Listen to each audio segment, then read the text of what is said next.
వెంటనే ఇవ్వాలి గిరిజనులకు 10% రిజర్వేషన్ వెంటనే జిహెచ్ఎంసీ ఎన్నికల్లో 10% రిజర్వేషన్ వెంటనే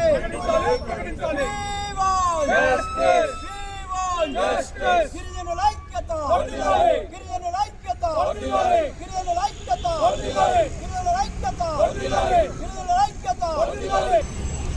We want justice. We want justice. GHMC స్థానిక ఎన్నికలు 30% 10% సీట్లను వెంటనే గిరిజనుల ఐక్యత. గిరిజనులకు 10% రిజర్వేషన్ వెంటనే స్థానిక ఎన్నికల్లో 10% రిజర్వేషన్ వెంటనే. అన్యాయం చేయొద్దు చేయొద్దు చేయొద్దు గిరిజనులకు అన్యాయం చేయొద్దు చేయొద్దు. గ్రేటర్ హైదరాబాద్ మున్సిపల్ కార్పొరేషన్ చేసిన ఎన్నికల్లో 10% ప్రకటించాలి ప్రకటించాలి 10% రిజర్వేషన్ ప్రకటించాలి ప్రకటించాలి. గ్రేటర్ హైదరాబాద్ 300 సీట్లు 30 సీట్లు కేటాయించాలి కేటాయించాలి 10% రిజర్వేషన్ ఎస్టీలకు కేటాయించాలి కేటాయించాలి. గిరిజనులకు అన్యాయం.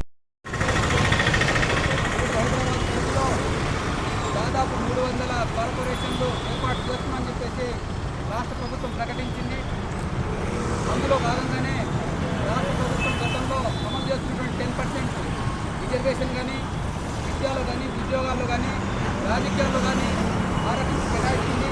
కానీ హైదరాబాద్ కార్పొరేషన్ వచ్చేవరకు కేవలం 2-3 చూపెడుతూ గిరిజనులకు అన్యాయం చేసే కుట్ర చేస్తూ ఉంది.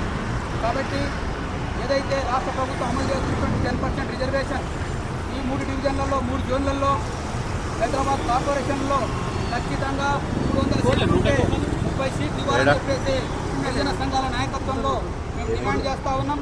ఎందుకంటే గతంలో 1952లోనే 50 సీట్లు ఉంటే దాదాపు 3 సీట్లు ఇచ్చారు. కానీ ఈరోజు 300 సీట్లు వస్తే కనీసం రేషియో కూడా అమలు చేయబడుతున్నది. కాబట్టి ఇక్కడ గ్రేటర్ హైదరాబాద్లో ఉన్నటువంటి కమిషనర్ గారికి ఏంటంటే హైదరాబాద్లో 300 డివిజన్లని ఏర్పాటు చేసిన కాంగ్రెస్ ప్రభుత్వం మరి గత ప్రభుత్వం టీఆర్ఎస్ ప్రభుత్వంలో మరి ఏదైతే గిరిజనులకు 10% రిజర్వేషన్ పెంపొందించడం జరిగింది. దానికి 33 తెగలుగా ఉన్న మరి గిరిజనులు ఐక్యంగా పోరాటం చేసి అనేక రూపాలలో మరి ఆ 10% రిజర్వేషన్ సాధించుకోవడం జరిగింది. మరి ఇప్పుడున్న కాంగ్రెస్ ప్రభుత్వం మరి అనేక హామీలు ఇచ్చి మరి ఇప్పటికీ నెరవేర్చలేకపోవడం ఒక బాధాకర విషయం. అందులో భాగంగానే మరి ఏదైతే గ్రేటర్ హైదరాబాద్లో 300 డివిజన్లకు మరి ఏదైతే ఓసీ అగ్రవర్ణాలకు 10% రిజర్వేషన్ అమలు పరుస్తున్నారు. మరి పాత రిజర్వేషన్ ప్రకారంగా 6% ఉన్నా కూడా 18 సీట్లు ఇవ్వాలి. మరి గత ప్రభుత్వం మాకు జీవో ఇంప్లిమెంట్ చేసింది. భారత రాజ్యాంగం ప్రకారంగా మాకు రావాల్సిన వాటాని మేము న్యాయబద్ధంగా అడుగుతున్నాం. మాకు 30% ఏదైతే 10% రిజర్వేషన్ అయితే 300 సీట్లకు 30% అంటే 30 సీట్లు కేటాయించాలని ఈరోజు మేము జిహెచ్ఎంసీ కమిషనర్ని వేడుకుంటున్నాం. అదేవిధంగా సమ్మక్క సారక్కకు మీరు మొక్కులు చెల్లించుకోవడానికి పోతున్నారు. గిరిజనుల అండదండలు ఉండాలంటే మరి గ్రేటర్ హైదరాబాద్లో అనేక రూపాల్లో ఉన్న మరి గిరిజనులు ఇక్కడికి వచ్చి అనేక కూలీలుగా ఆటో డ్రైవర్లుగా అనేక మంది బతుకుతున్నారు. మరి వాళ్ళు వీరు ఓట్లు వేస్తే ఈ జిహెచ్ఎంసీలో అనేక బస్సులలో ఉన్నారు. కాబట్టి దయచేసి 30 సీట్లు కేటాయించాలని మేము ఈ సందర్భంగా ట్యాక్సేషన్ కమిటీగా మేము కోరుతున్నాం. అదేవిధంగా ఎస్టీ మేయర్ను కూడా ఒకటి ప్రకటించాలని మేము ఈ సందర్భంగా మేము మీడియా ద్వారాగా తెలియజేస్తున్నాం. మున్సిపల్ కార్పొరేషన్ దగ్గర రావడం జరిగింది. ఏదైనప్పటికీ గత కొంతకాలంగా గ్రేటర్ హైదరాబాద్ కమిషనర్ గారిని అలాగే ప్రిన్సిపల్ సెక్రటరీ చీఫ్ గారిని కలవడం జరిగింది. ఏదైనప్పటికీ మీరు ఒక గమనించాలి, రాష్ట్ర ప్రభుత్వం అలాగే గౌరవ ముఖ్యమంత్రి గారికి మేము చేతులు జోడించి కోరుకుంటున్నాము. ఎందుకంటే ఈ యొక్క రాష్ట్రంలో ఏకలయ ఎరుకలని ఎస్టీ తెగలో చేర్చిందే అమ్మ ఇందిరమ్మ గారు 1976 సెప్టెంబర్ 17 తారీఖు ముందు జరిగింది. కాబట్టి గత 40 సంవత్సరాల నుంచి గ్రేటర్ హైదరాబాద్ మున్సిపల్ కార్పొరేషన్లో ఏకలయ ఎరుకల వారసులకు అన్యాయం జరుగుతుంది. 1992లో ఆనాడు ఉన్నటువంటి 50 MCH మున్సిపల్ కార్పొరేషన్ హైదరాబాద్లో 3 సీట్లు ఉంటే మళ్ళీ అది 1999లో మళ్ళీ అది 100కి 2 అయినాయి. దాని తర్వాత 2010లో 150 సీట్లు పొడిగించి మళ్ళీ 2 ఇవ్వడం జరిగింది. కావున గత 40 ఏళ్ల సంధి ఇక్కడ గ్రేటర్ హైదరాబాద్ ఇప్పుడు పటాన్చేరు నుంచి అడ్డపురం మెట్టు వరకు, షామీర్పేట నుంచి శంషాబాద్ వరకు చాలా సంతోషం. ఈరోజు మన గ్రేటర్ హైదరాబాద్ విస్తరణ చాలా పెద్ద పెరిగింది. కావున పెరిగిన అడిగినప్పుడు సీటు కూడా పెంచాలి. రిజర్వేషన్ తమాషా పరంగా పెంచాలి. మేము కోరేది ఎక్కువ అడుగుతలేము. మేము అడిగేది 6% ఇచ్చినా మాకు 18 సీట్లు 6 పద్ధతి, కానీ 10% చేయాలని చెప్పి జీవోలో కూడా ఉన్నది. కాబట్టి రానున్న రోజుల్లో ఖచ్చితంగా మాకు తక్షణమే గౌరవ ముఖ్యమంత్రి గారు ఈరోజు సమ్మక్క సారలమ్మ దీవెనల కోసము ఆశీర్వాదం కోసము ఈరోజు వెళ్ళడం జరిగింది. రేవంత్ రెడ్డి గారికి ప్రత్యేకంగా మేము కృతజ్ఞతలు తెలుపుతాం. ఎందుకంటే ప్రజాపాలన చెప్తున్నారు. ఈ ప్రజాపాలనలో కూడా ఏకలవ ఎరుకలతో పాటు గిరిజన ఆదివాసీ సంఘాలను గిరిజన ఆదివాసీ అందరినీ కూడా బంధుమిత్రులు అందరినీ కలుపుకొని పోవాలని కోరుకుంటున్నాం. Thank you.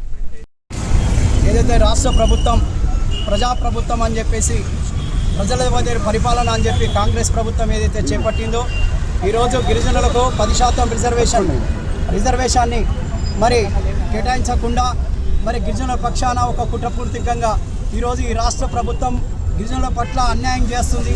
ఏదైతే 10% రిజర్వేషన్ గురించి అనేక గిరిజన సంఘాలు గతంలో పోరాటం చేసి 10% రిజర్వేషన్ తీసుకొచ్చిన దాన్ని కూడా పూర్తిగా నిర్వీర్యం చేయడానికి ఒక ప్రయత్నంగా భాగంలోనే మరి గిరిజనుల పక్షాన 1-2 సీట్లను కేటాయించడం ఇది ప్రభుత్వం చేసిన కుట్రపూర్తిగానే ఓ దుర్మార్గం చర్య అని చెప్పేసి సందర్భంగా మరి ఏకలవ్య గిరిజన మరి జాయింట్ యాక్షన్ తరఫున అదేవిధంగా గిరిజన సంఘాల సమిష్యంగా ఐకమత్యంతో మా యొక్క పోరాటాలు ఇంకా భవిష్యత్తులో ఉంటుంది.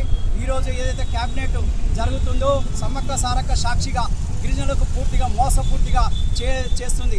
ఏ 1% మరి ఈ రాష్ట్రంలో ఈ హైదరాబాద్ మహానగరంలో 1% లేని వాళ్ళకి ఈరోజు 150 సీట్లను కేటాయించడం ఇది ఎక్కడ దుర్మార్గం.